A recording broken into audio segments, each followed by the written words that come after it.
Hello everyone. ఈరోజు ఒక topic మాట్లాడుకుందాం. అదేంటి అంటే పిల్లల పైన తల్లిదండ్రుల ప్రభావం ఎంతవరకు ఉంటుంది. కామన్, ఇది అందరికీ తెలిసిన విషయాలే.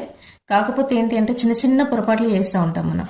ఆ పొరపాట్ల వల్ల పిల్లలు కూడా తప్పుదారిలో వెళ్ళే అవకాశాలు ఉంటున్నాయి. తల్లిదండ్రులు అంటే రెస్పెక్ట్ ఉండకపోవడము, వాళ్ళ సొంత నిర్ణయాలు తీసుకోవడము, దాని ద్వారా తర్వాత ఇబ్బందులు పాలవడం, ఇలాంటివన్నీ జరుగుతూ ఉన్నాయన్నమాట. సో చిన్నపిల్లలప్పటి నుండి మనము వాళ్ళని కేరింగ్ చేయడంలో, మిగతా విషయాలలో చాలా జాగ్రత్తలు వహిస్తూ ఉంటాము. ఫుడ్ విషయంలో కావచ్చు, క్లాత్ విషయంలో కావచ్చు. అంటే ఓకే, పేరెంట్స్గా మన తప్పు కాదు, అది మన బాధ్యత.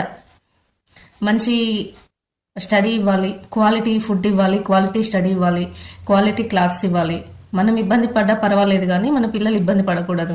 వాళ్ళ మంచి భవిష్యత్తు కావాలి, వాళ్ళ కాళ్ళ మీద వాళ్ళు నిలబడాలి, వాళ్ళకంటూ ఒక జీవితం ఉండాలి అని చెప్పేసి ప్రతి పేరెంట్స్ కోరుకుంటా ఉంటారు. కానీ అదే కోణంలో పేరెంట్స్ చేసే పొరపాట్లు ఏంటి అని అంటే, ఒక తల్లిగా ఒక తండ్రిగా వాళ్ళ చిన్నతనంలో వాళ్ళు సాధించలేని విషయాలు ఏవైతే ఉంటాయో వాటిని వాళ్ళ పిల్లల ద్వారా సాధించాలనే ఉద్దేశంతో బలవంతంగా పిల్లల మీద రుద్దుతూ ఉంటాం. కానీ అది చాలా తప్పు.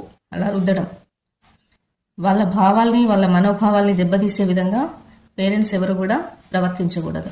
సో కొంత టైం వరకు ఓకే, వాళ్ళకి తెలియని వయసు వరకు తెలియజెప్పడము, కోపడము, దండించడము, మందలించడము, ప్రతి ఒక్కటి కూడా పేరెంట్స్ బాధ్యత. అది వాళ్ళు చేయాల్సిందే ఖచ్చితంగా. మనం పిల్లల పట్ల సామధాన దండోపాయం అనేది ఉంటుంది కదా.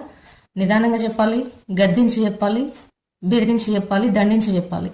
ఇది వాస్తవం, దీంట్లో ఎవరు కూడా కాదన్నారు. కానీ వాళ్ళు ఒక ఏజ్కి వచ్చినాక, అంటే ఇంటర్మీడియట్, డిగ్రీ, పీజీ ఆ వయసుకు వచ్చిన తర్వాత కూడా పిల్లల మీద బలవంతంగా పేరెంట్స్ రుద్దుతూ ఉంటారు. మీరు ఇదే చదవాలి, నువ్వు డాక్టర్ అవ్వాలి, లేదా యాక్టర్ అవ్వాలి, ఒక అడ్వకేట్ కావాలి, ఒక డాన్సర్ కావాలి, ఒక ఆర్టిస్ట్ కావాలి. అంటే నా గోల్ ఇది ఉండే, నేను ఇది అనుకున్నాను, ఇది మధ్యలోనే మానేశాను నా కుటుంబ పరిస్థితుల వల్ల, నేను సాధించలేను. కాబట్టి నా డ్రీమ్ ఒక డాక్టర్ అవ్వడం, నువ్వు ఒక డాక్టర్ అవ్వాలి. నా డ్రీమ్ ఒక అడ్వకేట్ అవ్వడం, నువ్వు ఒక అడ్వకేట్ అవ్వాలి. నా డ్రీమ్ ఒక పోలీస్ అవ్వడం, ఒక ఐఏఎస్, ఒక ఐపీఎస్ అని చెప్పేసి ఇలా రకరకాల ఇంటెన్షన్లన్నీ పిల్లల మీద రుద్దితే వాళ్ళు అమ్మాయిలైనా అబ్బాయిలైనా ఇది చేయాలా అది చేయాలా, ఏది చేయాలో తేల్చుకోలేని సిచ్యువేషన్లో సతమతమయ్యి పక్కదారులు పట్టే అవకాశం ఉంటుంది. అంటే వాళ్ళకంటే ఒక గోల్ ఉంటుంది ముందు నుంచి, అంటే నేను ఇది అవ్వాలి అని చెప్పేసి దానికి ప్రియారిటీ ఇవ్వండి, దాన్ని ఎంకరేజ్ చేయండి. సో ఇక్కడ కూడా పిల్లల మనస్తత్వాలు రెండు రకాలుగా ఉంటాయి. ఏంటి అంటే